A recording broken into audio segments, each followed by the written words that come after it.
Morning, guys. Welcome to WRME Live. My name is Christine Surrett, and this is the ever so wonderful Erin Burns. As you can hear, I am delightfully squeaky today. Long story short, when my allergies get bad enough, this happens. The rain was needed, but it'll still take me a few days to not sound like this, even with a good cup of tea. Ugh. Okay. Mold. This is kind of a weird one, but we thought with the rain, this does bring up some interesting concerns about mold and how it can affect a house and how you even test for it. Or how can it affect over time? Mm-hmm. If there's a small drainage issue or a small leak, just because you take care of it doesn't mean it didn't cause enough water damage on the inside where you can't see to start growing and producing mold. One example I have is a friend of mine who's an electrician was telling me about how when he bought this house, he took down what's called wainscoting. It's like wood panel just like a third up the wall. And he took it down to do some repairs and found mold. Just something about that little gap between the wainscoting and the wall, it collected mold. And so he had to remove all of it, clean it out, and go through a process. Fortunately, it was just in that gap. It didn't involve really taking the drywall out. But he had to figure that out and address it. Because mold grows whether we like it or not, no matter how controlled it is, no matter how much bleach water we spray on it, it will progressively grow. And it's better to find out how deep it is and whatnot. In this case, removing the wainscoting was the real solution there, because it was something about that environment that was creating a wonderful place for it to grow mold. Fortunately, didn't, again, go through the drywall, because that would be cutting out the drywall and all that stuff. And in that particular case, he found it by dumb luck. He was checking something else, noticed obvious mold, and then had to address it. Sometimes it's not that obvious. In my case, I react to certain molds. And I was in a house recently for a couple of days, and I think that's what triggered this. And so they didn't know about any mold in the house. So now they're going to go do some testing because someone had a reaction. But there are professionals out there. There are professionals out there that actually can go out and test for molds. Not only just if mold's present, but what types. Now, the one I'm familiar with is an air-based test, and they do certain zones. Going to be letting someone into a house later today, actually, on this topic. And they're going to take a sample near the kitchen sink, one near the bathroom, one some other place, and then one in the crawl space. And then I think Monday or Tuesday next week, the homeowner will have a list of what was found in what area, so you can start hunting down the cause of it. And there's other tests. If you actually see, I've had a client, we noticed a spot of mold in the garage. We contacted a company. They came out and they actually scraped off the exposed mold area and did a test that way. So if it's obvious, they can test and scrape and then determine if it's good, bad, and then you can determine the treatment if it's obvious that it's there. If it's not in air quality, the air test is a good option. Or if you just can't peg it. Like, we could go throughout this entire house and we have no clue where it is. So it has to be either a fluke or it's somewhere hidden. So if we can get a zone, we can start looking and solving by pulling back. In this case, they have wood paneling and things like that, and start finding out where it is, because they're worried about their kids. They don't want to have their kids deal with whatever mystery mold might be in their house.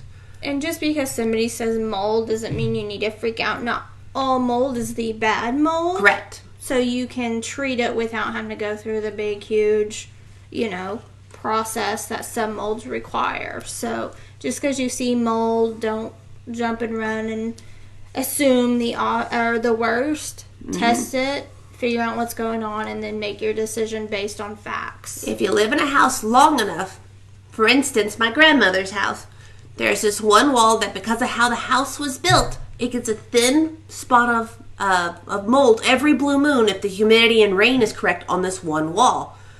And a heavy dose of bleach water, probably more bleach than water, because Grandma runs that way. She'd thoroughly clean it, make sure it didn't penetrate into the drywall or the paint, and for she let wait a week and do another spray on it, and that took care of it for years. And then the next time the weird situation arose, all she had to do was to do another coat of bleach water. It's like once every 10 years.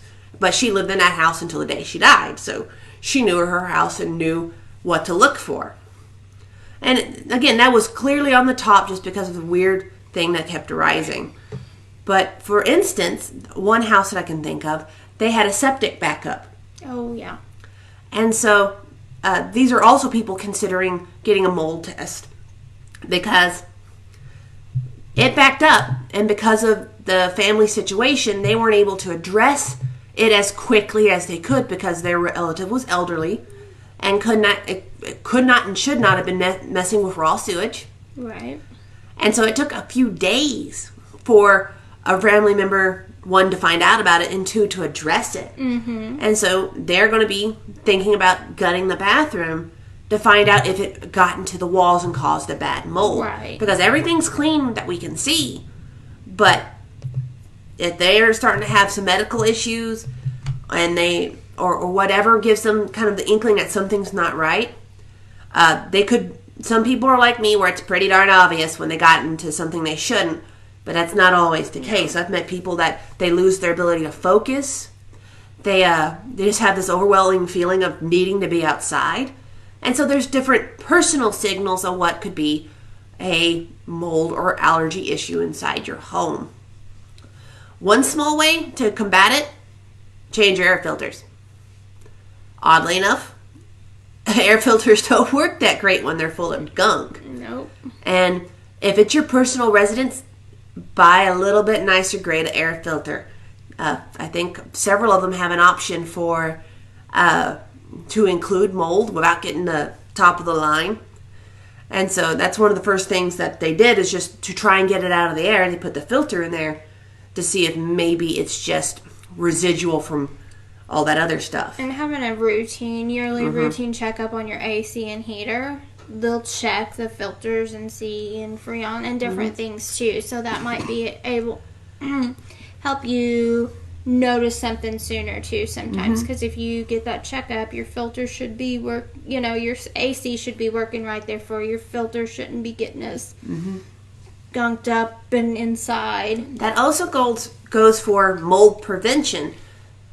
For instance, if you know this one area of your house, the dirt has just risen over time, and you know that water gets along that wall, that increases the probability of mold growing there. So if you just check on it when you do your yearly AC checkup or whenever you check your air filters, and just make sure that, one, that you address the dirt, get it away from the house, make sure that it's not draining up against there, you can prevent future issues that just come with time. And it's just little routine maintenance things. Yes. They go a long way. Okay. Did we go over time? Are we good? We're good. Yes! So, Western Days is coming up the 6th and 7th. We'd love to see you guys out there. We'll have tickets hopefully within the next week or so for the Chuck Wagon Roundup. Now, we're also going to be at the Chili Cook-Off that Friday, along with, I think, one of the Chuck Wagons is going to be. And I just got noticed tonight, maybe a couple others are wanting to enter, so you guys can come out and try at least their chili beforehand. And buy tickets that night. We're always selling them up to the time we start serving. So we have the Chili Cook-Off on September 6th, and then we have the Chuck Wagon, which is officially from 5 to 7. But they're out there all day. Oh, man, just come smell the food. I believe we're having beef tips this year. And so we're going to be out there. It's going to be wonderful food. Just come. And if for no other reason, even if you're a celiac or even if you're on a strict diet, just come and see the culture. These are real Chuck Wagons, and the food is cooked over real fires and real cast iron, just like they would have done on the trails. Yes. So historically speaking, it's just kind of cool to see how it was done and all the depth that went into it. They're really proud of their work, and they should be. Yes, and they compete in competitions and stuff year-round, too. So I think we have the national champ. We do. Yeah, I think he comes every year. You'll just have to come and taste his food. He's quite proud of it. He should be. It's really good. Okay. I hope you guys could hear that Minnie Mouse chain smoker sound coming from me. Yeah, it sounds like Minnie Mouse is chain smoking, right? I don't know, but Minnie Mouse needs a lozenge. Okay, let's see. So we got Western Days, and I can't think of anything else. Nothing. We good? We're good. We good. You guys have a great weekend. We are WRME Live, where we do real life, real world real estate every day. Bye. Minnie Mouse out.